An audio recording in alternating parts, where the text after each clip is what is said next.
nice with the ice so smooth. If you messin' me, you messin' with the goons. Pucks in deep 5-hole, then we selly. Hockey with the boys and we trip like Letter Kenny. With dollar bills, we got the loonies. Paul and Braydon, a couple beauties. Gloves coming off if you want to tangle, or I can hit you with the Dirty Dangles. Yeah, this is Dirty Dangles. What is going on, Dirty Danglers? Welcome to another episode. That was KIROS, the best from the west side of Kelowna. Chaboy. What's going on there, Braydon? What's going on there, Paul? For Skype. Oh, yeah. Skype show. Should be Hopefully interesting. this goes well. You know, Hopefully. Technology savvy boys here. Yeah, just getting it done. Yep. All right, man. This was probably the most... We're going to be jinxing ourselves on here. Absolutely. But, man, this has been probably the most unpredictable playoffs like round I've ever seen in my life. No question. Yeah. All these upsets. I mean, man, this made for some really interesting playoff hockey. Yeah, like you said it basically. Like, you just can't really call anything nowadays. And to start it out, I guess, you know, Columbus versus Tampa Bay, we were calling at the beginning, probably the biggest favorites since the 0-2 Detroit Red Wings. Has to be. You know, and like this is a team that came in with 3-1 odds, Vegas odds to win the cup. And a lot of people were taking those odds because they figured, hey, listen, this is the new era of hockey. This is the Golden State Warriors of hockey. And they lost in 4-game sweep.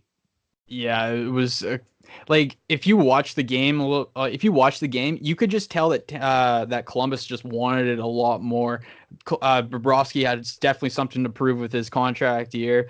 Columbus just had all the pieces there to really put Tampa Bay in their place, and Tampa just seemed like they were just going to walk through it. And little did we know that was not going to happen, which both of us predicted. Yeah, and you know what? If you really look at Columbus as a team, if they were playing any other team, I'm pretty sure we might have had Columbus, because playoff teams are what? They're built from the back end out. They're built in goal, and they're built on the back end. And Columbus have a bona fide top four that plays a unit, play big. They got point guys. They got Seth Jones, Rwinski. Like that 1-2 punch in the power play was vital for them. And you know what? You look at their 4 lines. They have a gamer on every single line. And when I'm talking a gamer, I'm talking an NHL player that comes through in the playoffs. I'm talking the likes of Boone Jenner, Nick Foligno. You know, well, these are big guys too, right? Yeah. Like they're intimidating. That's why they're so valuable to have in these kind of situations. Like you're saying, the back end, having that addition of Adam McQuaid back there, I think it just gives you that extra grit that a playoff team really deserves and needs going in, especially playing against a team like Tampa Bay with Vasilevsky in the back end. So, I mean, what they had all up and down their lineup, it was just perfect. Yeah, and like on every line, they have that big piece. And that's kind of how Torts has made things happen. He has Josh Anderson on one line, and, you know, and then he's got Boone Jenner on the 4th line. I think he was playing for a bit. And, like, just the way that he divvied things out. And, like, we'll get into coaching, too, and how that maybe we didn't attribute these teams moving forward due to their coaching. I think Columbus is one where you can look at and you go, John Tortorella out-coached John Cooper, a guy that, by the way, doesn't take responsibility in the press conference. He didn't take responsibility in game 2 after they lost, and Stamkos kind of called him out saying, hey, we got to make an adjustment. And, I mean, he didn't, like, I'm paraphrasing here, but he basically said, yeah, we need to change our style of play. We need to try different things. And John Cooper just didn't have that ability to adapt. And you look at the best coaches, you know, you look at the likes of Scotty Bowman, you know, even Ken Hitchcock at one point. These are guys that make changes during the game. Like, they're an on-the-bench guys that they can know who has it going, and they make adjustments. I don't think John Cooper made those adjustments. I think John Tortorella is the type of coach that definitely makes those adjustments, and you can see it, his history, especially this year. Oh, I'd agree with you to a certain extent. Maybe John Cooper just didn't believe that he needed to adjust because after game 1 loss, he's like, oh, okay, maybe that's not a big deal. We're still gonna come back. Game 2 came along and they lost again. It's like, oh, okay, I'm still confident we can come back from this. And game 3, then he's like, oh, okay, what happened? So I think then when push came to shove, he just ran out of time and couldn't really do anything about it because John Tortorella already realized what was going on, looked at the game and was like, this is how we were playing, this is how we're going to stay playing, and it worked out for them. And maybe the factor that Hedman was injured most of the playoff or that series, didn't only played like maybe 1 or 2 games, maybe that was a factor too. And Stamkos separated his shoulder, apparently he was playing injured, so maybe there's a bit of contributing factors that went into it. But I don't know, I agree with you to a point that John Tortorella absolutely outcoached Cooper.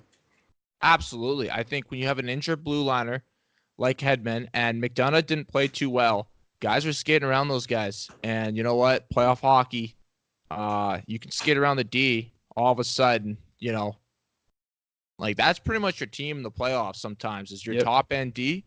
That pretty much makes or breaks you. Oh, yeah. So anyway, Braydon, let's get into the series that we're seeing happening now, Columbus and Boston. Yeah. All right. So what are you thinking? Well, just from how I saw Boston play against Toronto, there's like what we said in the last episode when I said that they have so much depth up and down the lineup. They're just played with that really gritty tone that Cassidy puts them on. I don't know. It's just like I have a feeling that they're going to push Columbus to their limits. Tuukka Rask played very well in Game 7 against Toronto. Like he was the guy that got them over that hump there. With Columbus though, they just have so much firepower. They have tons of firepower, and Bobrovsky is, in my mind, the better goalie in the series. And like you said before, the depth around on the defense, there's just something about Columbus with having that momentum of sweeping Tampa Bay. I think that might put them over the edge in Boston. It's going to be tough, but I think they might do it. A fun fact for you, though. The last 3 teams to sweep a series and then play a team that just came off of a 7-game series win. The team that won 7 games the series prior has won every one of those matchups. So, I mean, that might be just a super stat for you. I mean, this year we got, I believe, 2 of those. So we'll keep an eye on them. But, you got to think that Boston kind of, like, they're definitely in the rhythm of things. But for me, Columbus, like you said, they have the depth. I think they outmatch Boston when it comes to, like, playing Boston's game almost. Like, they're playing with so much chemistry and, like, grit. And they can also play the skill game. And obviously, I think the key to this series, if Columbus shuts down Boston's top line of Brad Marchand, Petrus Bergeron, and David Pastrnak, that's the key to the series. Well, thing is, though, right now, Pasternak's not even playing on the top line. He got bumped down to the second. So I don't know if because he was struggling in the beginning of the playoffs. I don't know if he's going to get put back there. But we'll see. He is definitely going to be a key factor. But here's a. I mean, I'll just say I think he's going back because I feel like that would be the best coaching strategy to get over a team with so much depth like Toronto. Whereas now you come on to like a more even line through line approach with Columbus. Maybe you keep him on the second line, but you also see what's going for you, and you kind of roll with it. Yeah, I agree. Here's an interesting fact. I don't know if it's meaningless or not, but Boston is won that season series 2-1. I don't know if that means anything, but it very well could. And I don't know. We'll see what happens. It's gonna be a dogfight of a series. Yeah, to me, another thing is we don't know how banged up the Boston Blue Liners are. Yeah, I'm guessing they're good, but you know what? Some of my predictions are based on how banged up I think certain team defenses are, and we'll get to those. But that's also a key point. All right, so who do you have in that series?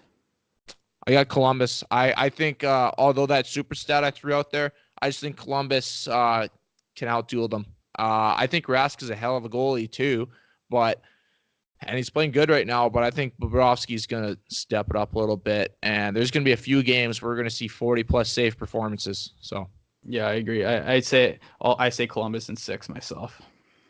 Yeah, maybe, hopefully 6, probably 7, but we'll see. All right, so now let's get into Toronto. I know you have some takes on Toronto real quick, so let's just get into that. I'll be quick.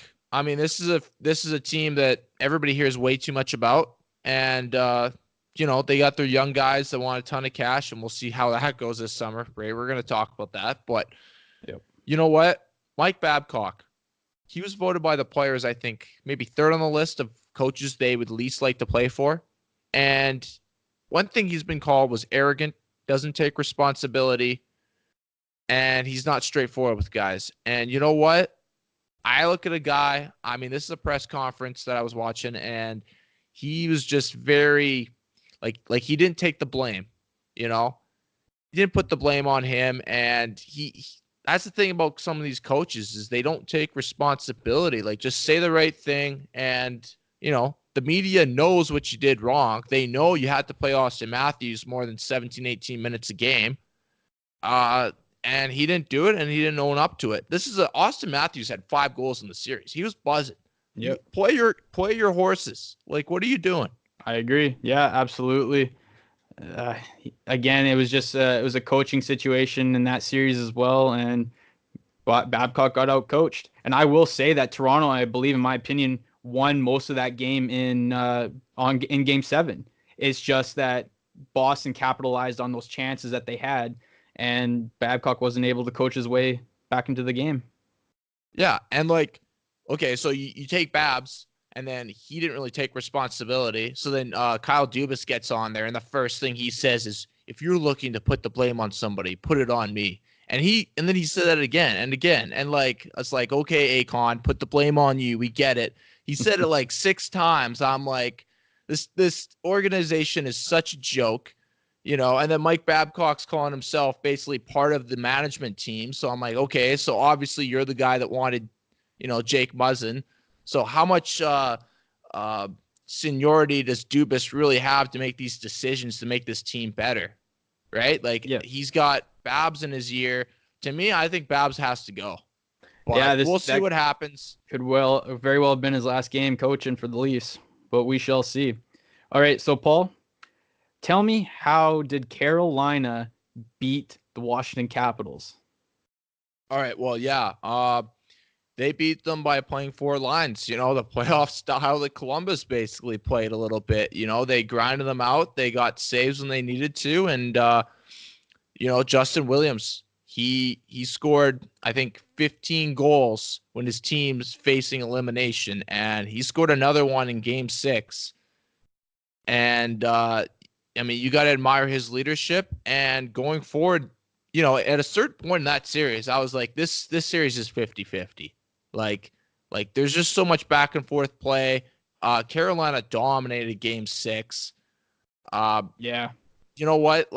I'm surprised they were able to outduel a team like Washington, but it just shows the parity in playoff teams. But what do you think about the series though that's coming up? Oh, with Carolina and the Islanders, man, who would have predicted that? I don't even.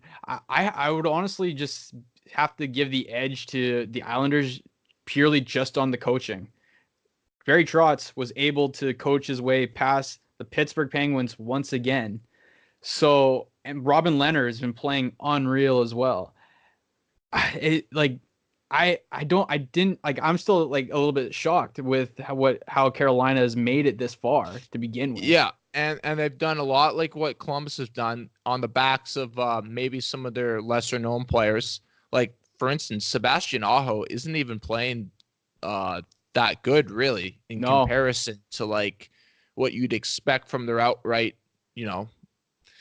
star, I guess. But, going forward though, I gave you that stat where it's 7-game series versus a team that swept a team. I think this could be one of those where Carolina just keeps the ball rolling although it's kind of tough for me to get there because, like you said, I like how New York Islanders are coached. Thing is, though, I think we're underestimating how good Carolina's defense is. Jacob Slavin is an unreal defender. I think people should take note of him. Remember that name, Jacob Slavin. Slavin, whatever his name is, he's awesome. We'll take this for what it's worth. The Islanders won the season series 3-1.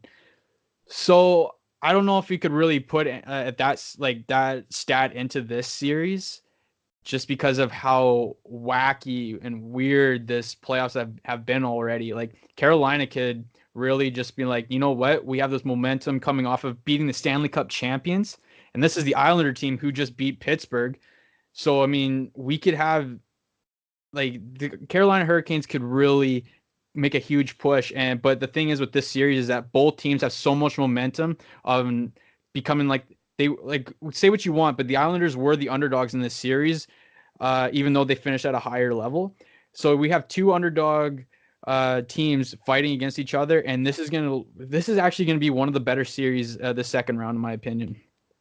Yeah, you know what? To me, it's Carolina's though. I honestly think, and just based on that, the fact that they're coming off 7 games, and I think they're going to get off to it. But here's the thing: they're going to get off to a quick start. They're going to take game 1. They might even take game 2.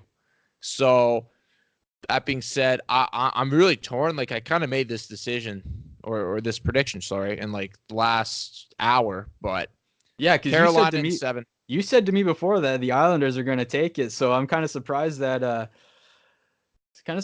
Well, what wins championships? Defense. New York Islanders have a great defense, mostly coaching to me, but I like their defense. But I think Carolina, there's a lot of good defenders there that don't get the notoriety they should. And I think we're going to start learning about Jacob Slavin. Carolina in 7. All right. Well, I'm saying I'll say New York in 7, just to make it a little bit interesting. But I do think that the Islanders are gonna take this one. All right, let's scoot on over to the West. All right, man. Okay. What did you think of the Calgary Colorado series? Because that was very unexpected. I think it was telling. I think it was telling to what makes Colorado a good team. I think the way I interpret that series, it was in 5 games. To me, it was almost like a sweep performance. They're able to shut down teams. They're able to game plan. They got good coaching. And Nathan MacKinnon is the best player in hockey at this very moment. Given who's playing right now, he's the best player in hockey. And Colorado's up against the San Jose Sharks. And I think if there's one defense, if you're Nathan MacKinnon, if there's one defense in the playoffs that you want to be up against, it's the San Jose Sharks. And I'm looking forward to this one. What do you think? Well, it's hard. Like, since I completely butchered my prediction last time because I thought it was going to be a clean sweep for Calgary, it's really tough for me to really have an idea what's going to happen. Like, because in my opinion, the San Jose series with Vegas, that was just Vegas got it stolen away from them with that penalty. That 5-minute major with Eakin getting ejected, I think that was one of the worst calls I've ever seen. It completely swung the momentum. So with San Jose winning that game in overtime after scoring 4 goals on a 5-minute power play, with them winning that in overtime and going into this next series, I think that they have the momentum going against Colorado. And I don't think Colorado will be able to match up against a team like San Jose with the depth that they have up front. Granted, McKinnon, Landeskog, and Rantanen did play very well. And even their TJ Compher played well too. Like, they had a really good system where Grubauer did his job. I just don't think that they will be able to match what San Jose can bring after winning against Vegas. Here's the thing. I think they both play a similar style, kind of run and gun, speedy forwards, a top 9 for San Jose that could fit in anybody's top 6. That has to be given notoriety. But when you look at San Jose defense and how torn up they are, Carlson is playing with a significant injury. I mean, he's not skating well at all out there. And they're going to start line matching to make sure that Burns is on the ice whenever Nathan MacKinnon is, because I would not let Carlson be caught dead out there with Nathan MacKinnon on the ice. I would have it the other way. I would have Vlasic out there instead of Burns. Well, no, playing, but Burn Vlasic plays with line? Burns. Are they playing the same line? Yeah, okay. I thought that he was playing with Brendan Dillon. But here's the thing, Brendan Dillon, he didn't play the whole third period part of overtime. Yeah. So there must be a significant injury there too. So then you look to like maybe deeper into the San Jose defense, and you wonder if they can cut it, if they can handle the MacKinnon line. And here's the thing, the Kerfoot line, they didn't really even break out last series. You know, Kerfoot, I think he's got maybe 1 or 2 points in that 5 games. And this is a speedy guy that he's a streaky player. I think he can really thrive against a team like San Jose. That being said, I think you know what I'm thinking. I got Colorado winning this. Wow. I do need to see Grubauer a little bit more. I want to see how he plays this series so that I can predict whether or not they can really go on to the Cup final. But I think Colorado will take this, and I think they'll take it in 6 games. I really do. We'll see. Like when I was watching the last game with San Jose, every time that Carlson was on the ice in the offensive zone, every time he threw the puck at the net, I thought there was like a huge chance of it going in. And with guys like Hurdle and Meyer buzzing right now, man, this is such a dangerous team. Plus with Logan Couture leading the way, 6 goals this playoffs. I think there's going to be so much firepower that Colorado can't contain. The only thing that has me worried about San Jose is Martin Jones. However, Martin Jones has played very well the last couple games. So I will say I'm going to give it to San Jose. I'm going to say San Jose in 6. I think they have the firepower with Meyer buzzing the way he is. He was scary out there in overtime and in the third period in the Las Vegas game. And I don't know. There's just something about that team that I really like. Here's the thing, though. Colorado, you're talking about all these San Jose forwards. I remember when the Canucks played them. Our D had a headache against their forwards. And even though that team's not good defensively, they were always in our zone. So they dominated us every time they played the Canucks.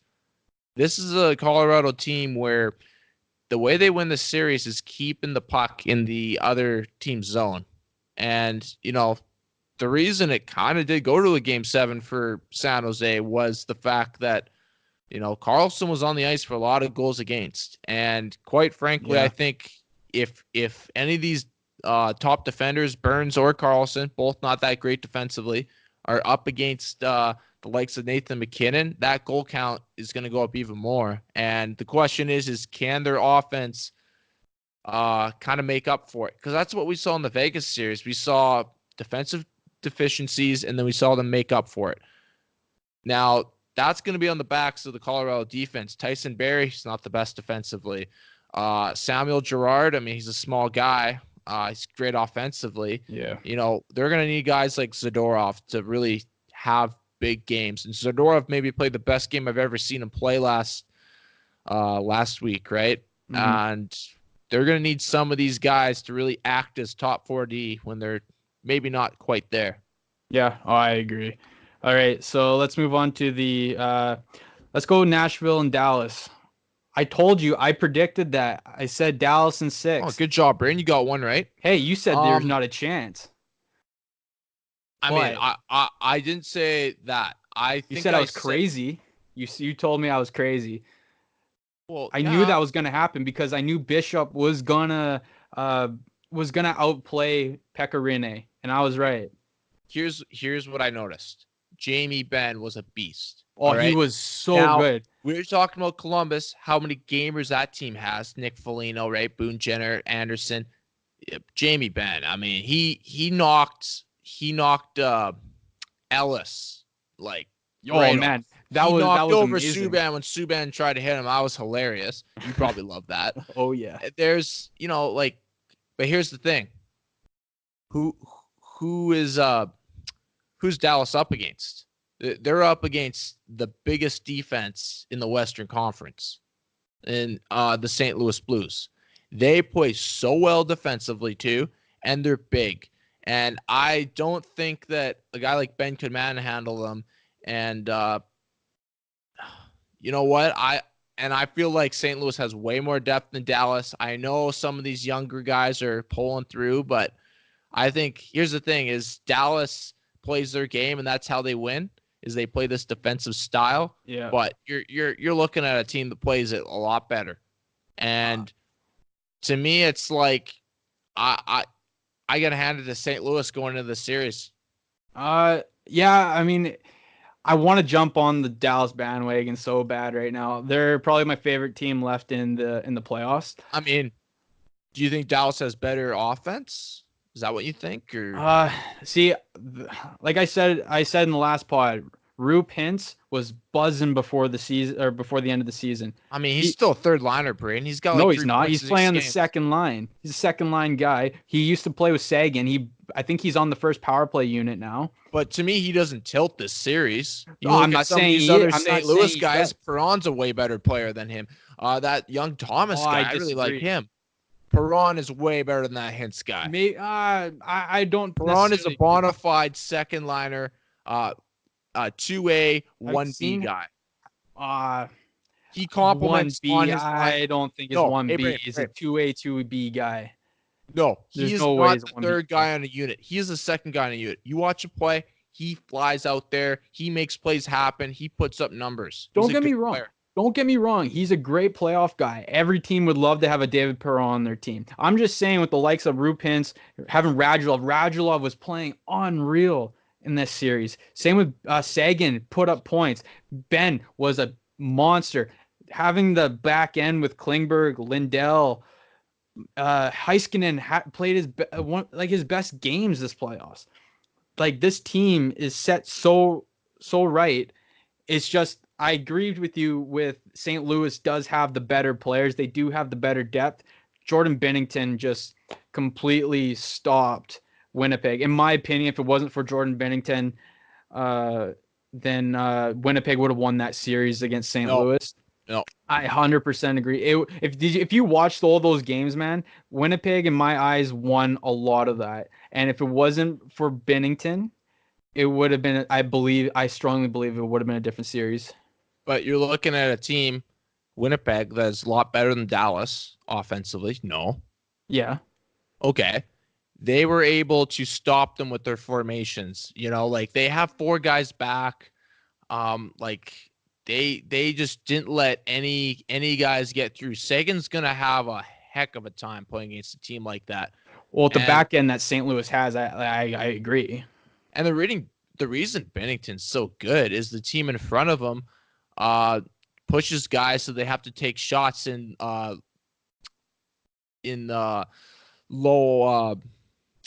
low quality scoring chances. You know, like the shots that come to Bennington aren't all highlight reel, and that's credit to St. Louis coaching and St. Louis defense. St. Louis in 6 games. Man, I really would love to say Dallas in this series, but I would have to say also St. Louis in 6. It kills me to say that because but you can't really say like it. next episode that I told you Dallas played good because that's your prediction. It's St. Louis in 6. So I know, but I believe Dallas will play very well. I'll just say that. you can't be that guy that's like, I liked Columbus. I I'm- told you they were good. Hey, I'm not that guy. I thought they were going to get 5 games. Yeah. That was complete. Man, my bracket is completely shot now. But I have 3 teams left.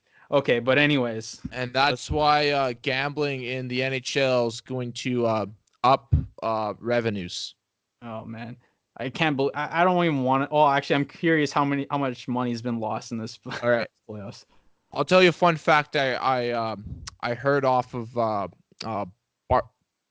Barstool Sports. So, if you were to bet $10,000 on the Columbus Blue Jackets, on the Tampa Bay Lightning against Columbus in Game 1, and then tried to like fade it every time so that you won your money back, you would have lost $500,000. Wow. That's how much juice that was up against Tampa and Columbus there. That's So, insane. That's insane. Man, yeah, Vegas is making a bunch of money. all right. Yeah. Hey, so that's kind of our prediction right now. Let's quickly get into like who's our favorite going forward in all. Who's yours, Paul? You go first. Okay, I like Colorado. To me, it's a big time matchup thing because I think if St. Louis goes through and Colorado goes through, I think St. Louis is beating Colorado. But if Dallas pulls through and they're playing Colorado, I think Colorado wins.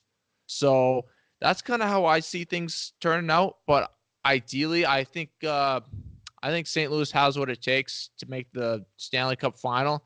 And I'm hoping it's going to be St. Louis versus Columbus. And I want Columbus to win, but I'm probably going to go with St. Louis to win the cup, eh?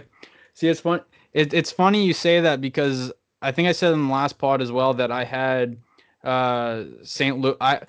Before I made my predictions, I did have St. Louis beating Winnipeg and actually making it to the conference final. I just thought Winnipeg had the edge in that at the end. But shoulda, coulda. You bet. But I honestly would have to agree with you. St. Louis definitely has what it takes, and if Bennington can just keep playing how he's been playing and getting these fortunate bounces, and St. Louis's D core can still like stay solid in front of them, I think they're going to make it to the conference finals, the Stanley Cup finals. But in the East, again, I'd have to agree with you. I really like Columbus. I think Columbus is great. So honestly, I would love to say again, like you, we're having the same predictions. Again, like you, I would love to see Columbus win, but I think I'm gonna have to give it to St. Louis. I think St. Louis is gonna win the cup. And you know what? It's gonna be based on matchups. How like you get one team coming out of one division and one team out of another. I think it totally changes it up. So based on the way we have things predicted to go, I think you can kind of see those two teams coming through. Yeah, but Braydon, so let's move on to this rule change you want to do, though. Okay, so I had an interesting take that I brought to Paul. That's one way to describe it.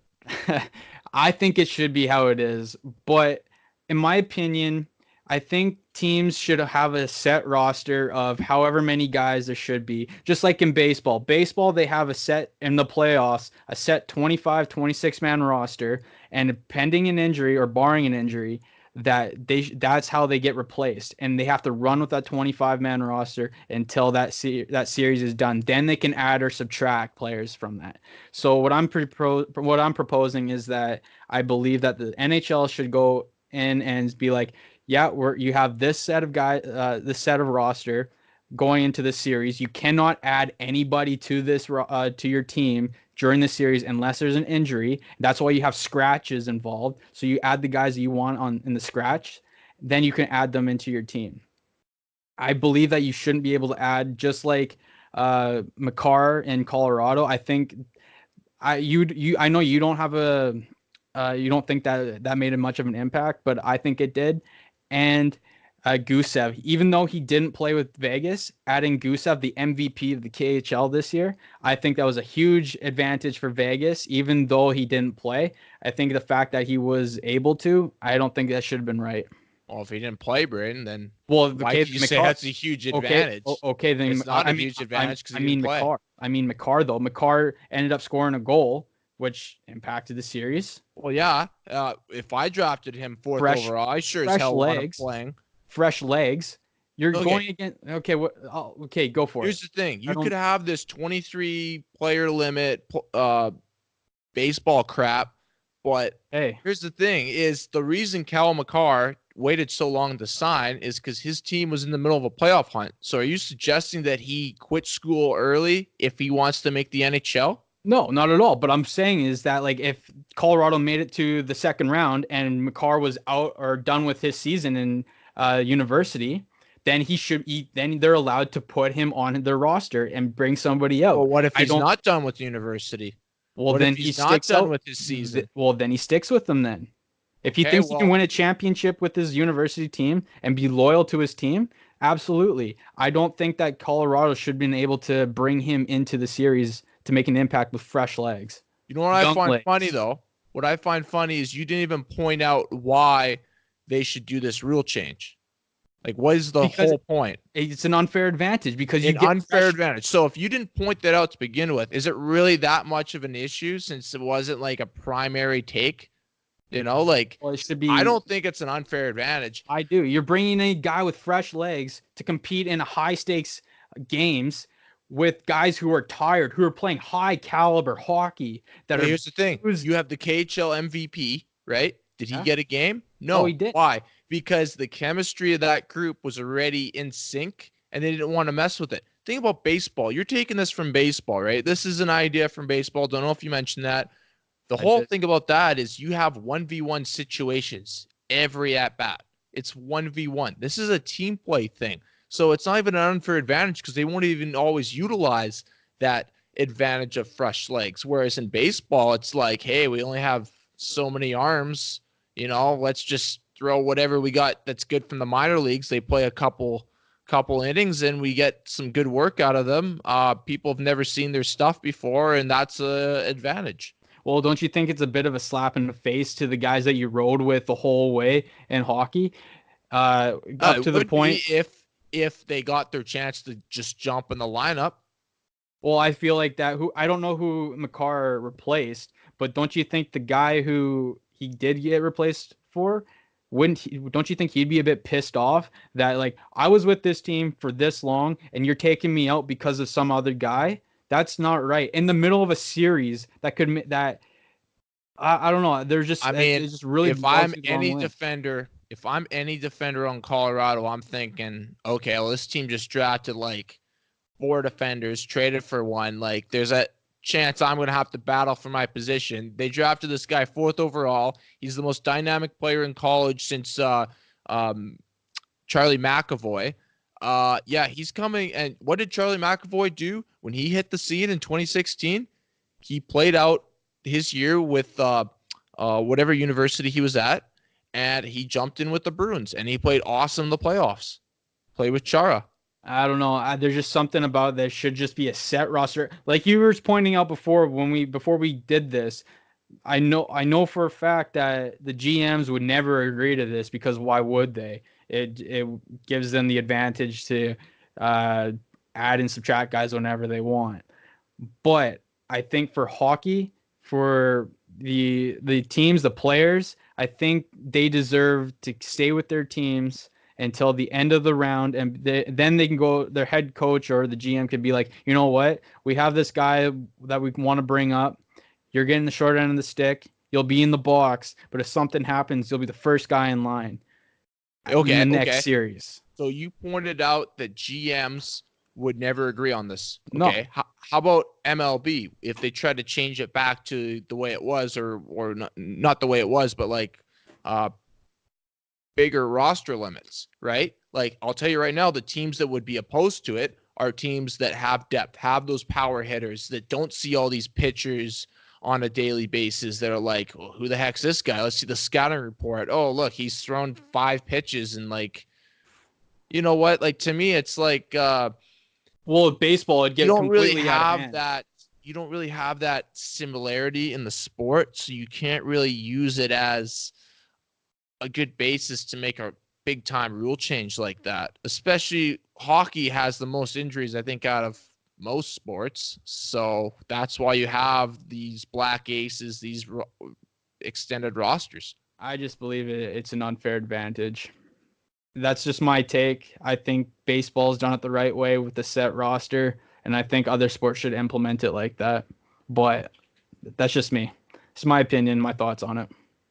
It's all good, man. Yeah. All right, Braydon. So that's an epi, eh? I believe so, yeah.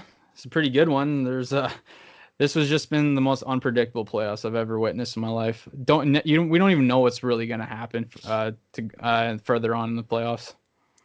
Yeah, and hey guys, just let you know we're still out there. We're still, watching hockey. We want to know your takes. Hit us up on Twitter, Instagram, the works, and send us your questions. We want to hear from you. And Yeah, follow us on Instagram and Twitter at Dirty Dangles HP. Again, give us some questions because we would love to hear from you guys. We want to get you guys involved with all of this. We just don't want to talk about just playing hockey. We want to add other questions, other segments that you guys might find interesting. So, Like, why does Braydon like baseball so much? Because it's one of the best sports ever. I love it. Yeah, that's a story for another day. Yeah, we're at 40 minutes. So yeah, I know. All right, but yeah, make sure to follow us on YouTube as well. Subscribe, give us a like, comment, do everything you guys can. We really would love your support and love you guys to be a part of this. But with that being said, until next time, Dirty Dangles.